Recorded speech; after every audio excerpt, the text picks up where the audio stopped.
Lucy. What are you doing? What are you doing? Well, what are you doing, baby? Well, come here. Come here. What are you doing? Lucy. There she is. What? What? Come here. Well, come here.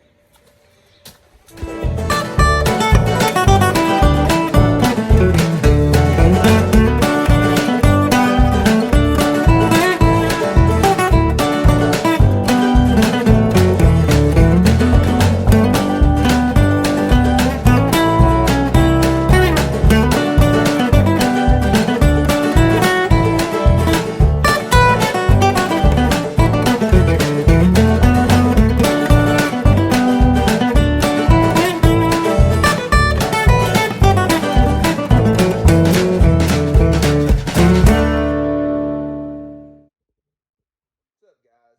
Josh from Cooper Family Homestead, Frankie, Boston. You sleep behind. I slept like 20 hours today, huh? Anyway, recent video we had some requests for new videos, so figured I'd get started on one.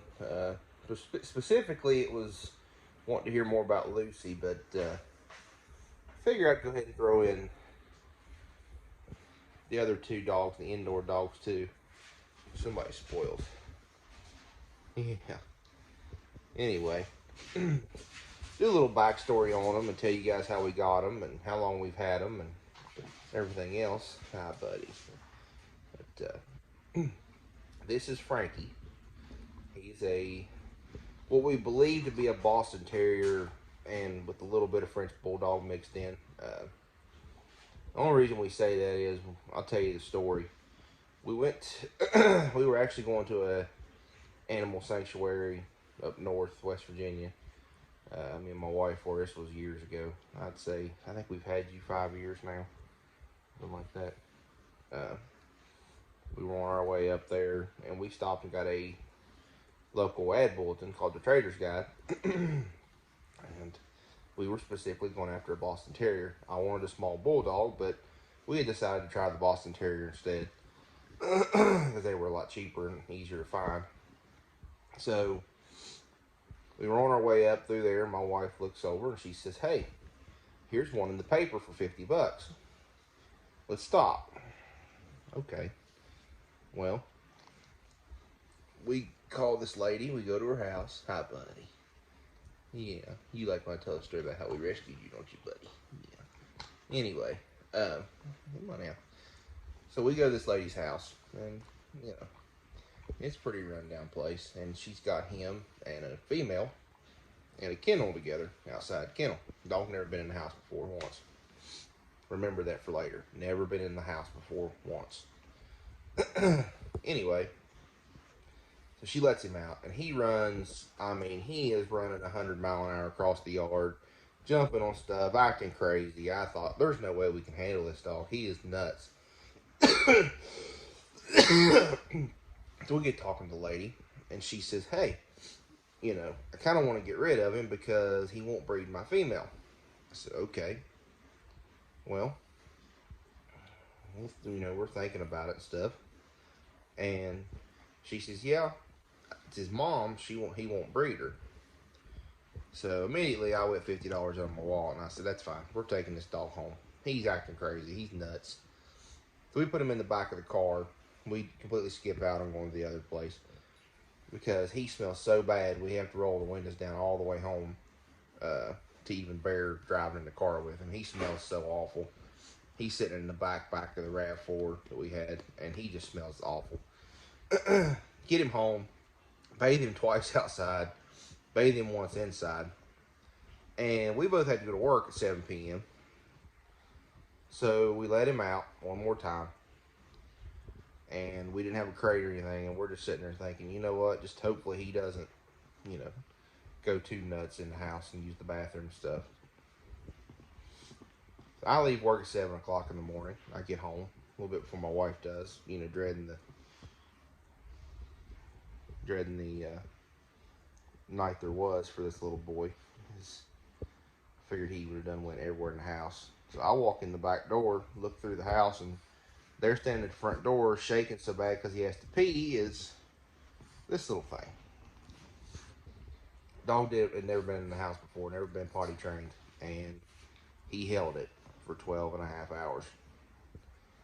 He has been an amazing little dog. He's my best friend. He sleeps with me, he sits with me, he hangs out with me. He's my best friend. He loves everybody, but he's definitely my dog for sure. He's just pitiful. So, but anyway, that's the story on Frankie Boston. You know, anyway, the French Bulldog part, his mom was really all brindle, and he was black and white. So we're thinking he's partially French Bulldog because he has the brindle streaks in him too. They're kind of hard to see, but back here on his back legs, the black back here has brindle in him. So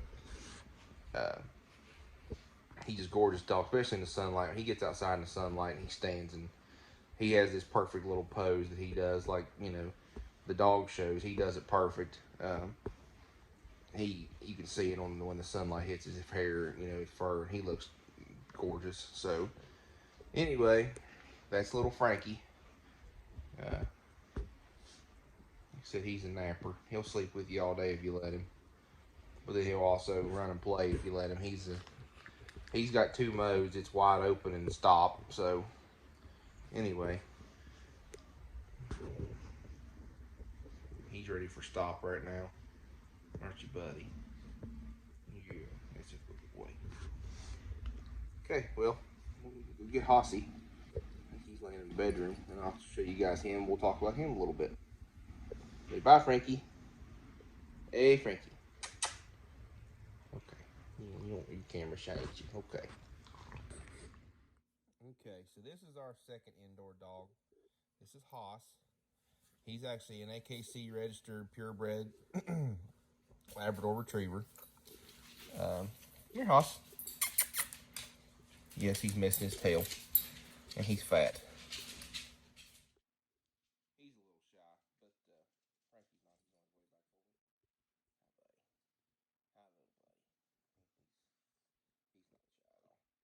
way back over. He's not shy at all. Anyway, Hoss is a purebred black Labrador Retriever. When I was growing up, I don't know where the picture is. I had a chocolate lab, big fat dog like him, 100 and some pounds. His name was Solly. We rescued him from the pound. Well, he passed away, probably going on 10 years now, something like that. Anyway, sorry, sinus is still acting up. Anyway, my wife and I scroll through Pet Finder and all those online websites a lot, so we were scrolling through, and this dog, he just pops up, and he looks chocolate. I may still have the picture. If I do, I'll put it in right here, but he looked chocolate. He was so dirty. I guess when this woman got him, he was dirty, and he looked just like Solly. He had the droopy face, and you know, he's a big boy and everything else. And I told my wife, I was like, I have to have him. You know, he looks just like him. So we contact the rescue, talk to her, very nice lady. She says, that's fine, come get him. They had him spayed and chipped and everything else. So anyway, we get in the Jeep. We had a Jeep at the time, a Grand Cherokee, a little older Grand Cherokee. We get in the Jeep and we take off for Vinton County, Ohio, which is about 2.5 hours away. We get there. Hi, buddy. He's very, very, very needy. Anyway, we get there, and he's black. She gave him a bath and stuff, you know, obviously, and he's black, which is fine. Nothing wrong with that. But he is just the same as Solly was. He's real quiet demeanor, and you know, he just kind of mopes around and wags his tail and all that stuff. And he's very calm. Boogie was 2 when we got him, and he just didn't care about anything that kid did. He was real calm about everything. So brought him home, and I guess he's hip certified, elbow certified. He's got the works. The breeder spent money on Haas, and I'm really not sure what the deal was, but I guess when he got to, I've heard a lot of breeders when they get to 4 years old, they dump them. They don't think they're worth anything anymore. And Haas was a little like 4.5 years old. He should be turning, I think, 6 this year in April. So he's an old man. But his tail, he something happened and ended up getting it down to almost the bone, so we had to have it removed. Which sucks, but it didn't bother him too much. He's been pretty good about it. He still wags. We call him nubbin now. He wags his little nubbin. He's funny because he doesn't like get a full wag out of it, and it kind of shifts to one side, and it's kind of weird. It's kind of a weird timing pattern for him, but he's our big boy. He's calm with Bug, and he really puts up with Frankie, honey. He really puts up with everything, and he's also our indoor guard dog. He got a real deep, nasty bark. He's a big teddy bear, but he's got a real deep bark, so he's scary when he barks. If you don't know who it is, if you don't know that's him, that's a scary bark. He's a big, deep, manly bark. So we love having him in the house, and I think he would protect us no matter what. He's a big teddy bear, but I think if it came down to it, he would do it. This little thing here he would just cuddle you to death. He's just a pet, ain't you? He's just a pet. He's just a spoiled, rotten pet. So, anyway, that's Hossy. We call him Hossy.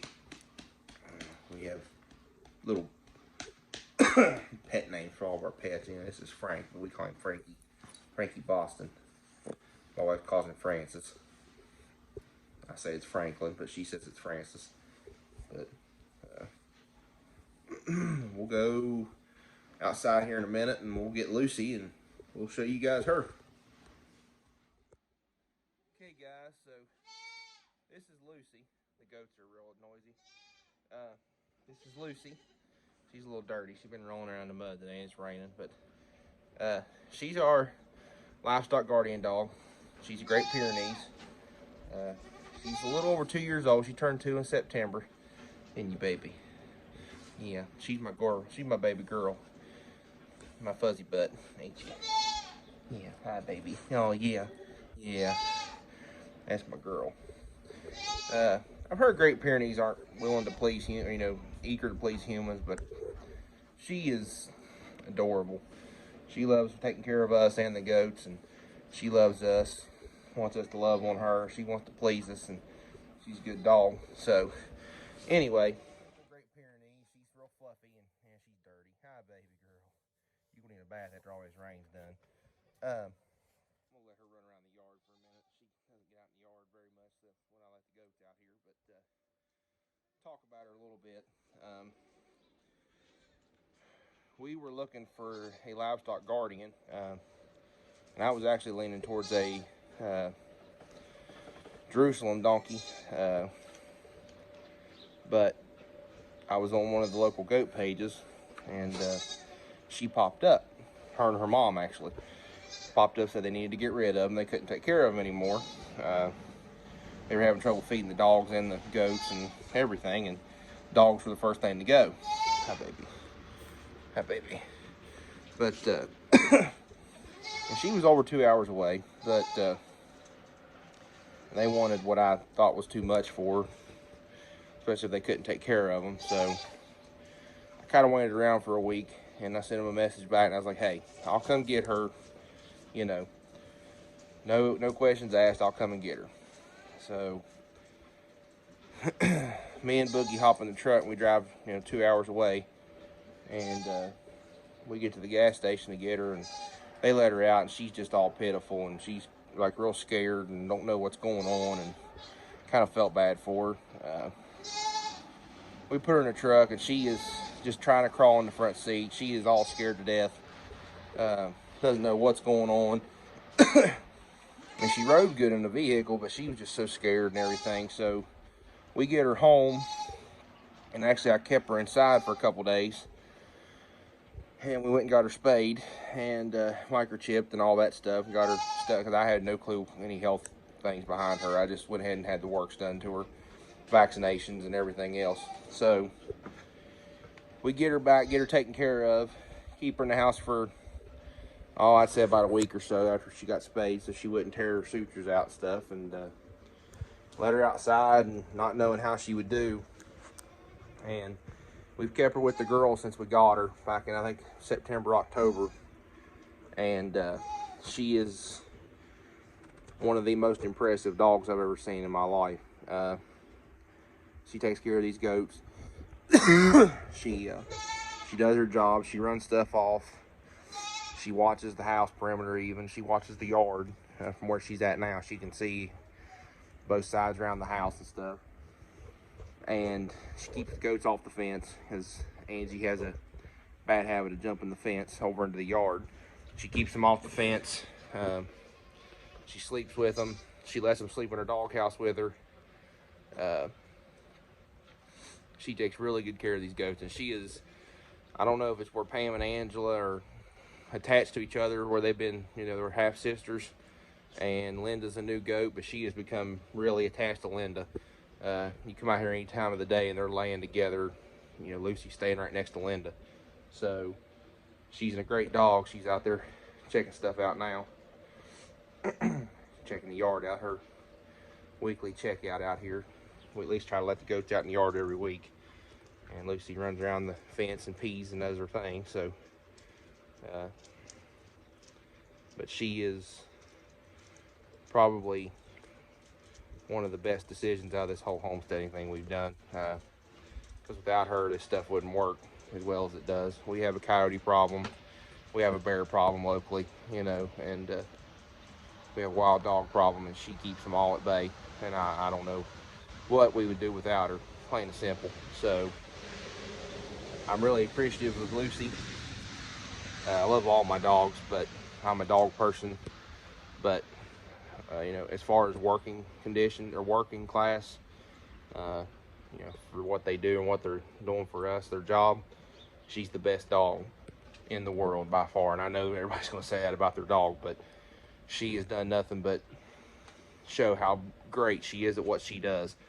I wish I would have got her mommy too. I didn't really want to bring home 2 dogs that day, just for the simple fact we'd never had a Great Pyrenees before. Didn't know how it was going to work out.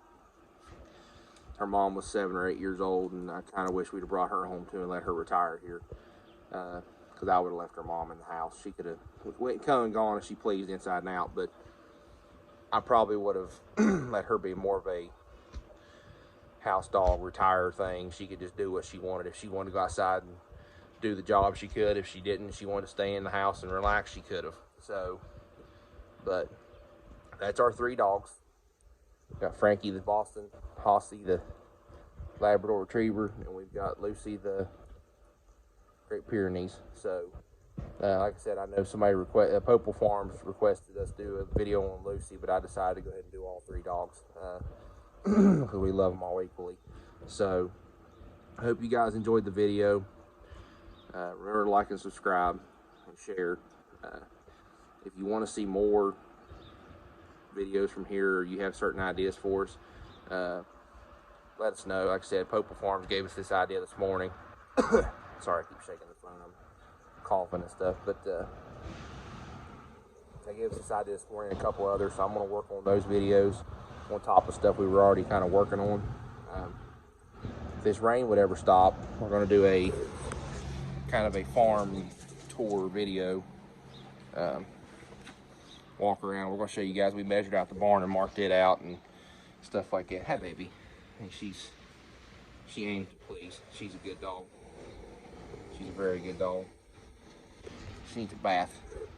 But yeah, if you guys want to see anything, or want to know anything, or have any specific things you want to know about, let me know, because I don't mind at all to make videos for you guys. I'm hoping soon to get out here. I got the coal forge and the Peterite anvil that are screaming for some metal, so I'm hoping I get out here soon and get working on this stuff. We've got some stuff we're going to do up on the mountain. We've got some brush hogging and clearing we're going to do, and today I'm out here working on my little 8-foot trailer. It's just raining. I don't want to record out there where I'm at. I'm out there working on it, putting the decking boards on and getting ready to build the sides for it and stuff like that. But yeah, we definitely got a lot going on, and we're trying to take you guys with us. I need to buy a tripod because it's trying to prop the phone thing up. It's getting old too. So anyway, appreciate you guys watching. We'll see you next time. This is Josh from Cooper Family Homestead. Later.